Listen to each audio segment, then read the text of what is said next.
2021ခုနှစ်အာဏာသိမ်းမှုကိုဆက်ကျင်းပြီးအာဏာဖီဆန်ရေးလှုပ်ရှားမှုစီရီယံမှာခိုင်ခိုင်မာမာပါဝင်ခဲ့ကြတဲ့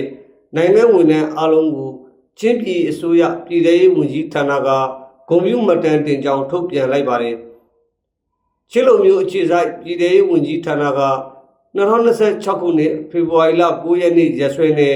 အမိန့်အမှတ်2/2026ကိုထုတ်ပြန်ခဲ့တာဖြစ်ပါတယ်။အဲ့ဒီအထက်မှာအထွေထွေအုပ်ချုပ်ရေးရဲတပ်ဖွဲ့မိသက်အကျဉ်းဦးစီးနဲ့အထူးစုံစမ်းစစ်ဆေးရေးဌာနစသုံးလုံးအပါအဝင်ဌာနဆိုင်ရာအသီးသီးကစီရီယံဝန်ထမ်းတွေကိုအထူးပေါ်ပြထားပါတယ်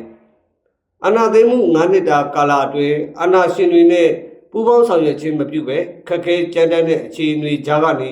စီရီယံလှုပ်ရှားမှုကိုဆက်လက်ဆုပ်ကိုင်ထားတဲ့ဝန်ထမ်းတွေရဲ့ရည်ရွယ်ချက်ကိုချင်းပြည်အစိုးရကလေးစားအသိအမှတ်ပြုတဲ့အနေနဲ့အခုလိုဂုဏ်ပြုမှတ်တမ်းတင်ခြင်းဖြစ်တယ်လို့သိရပါတယ်။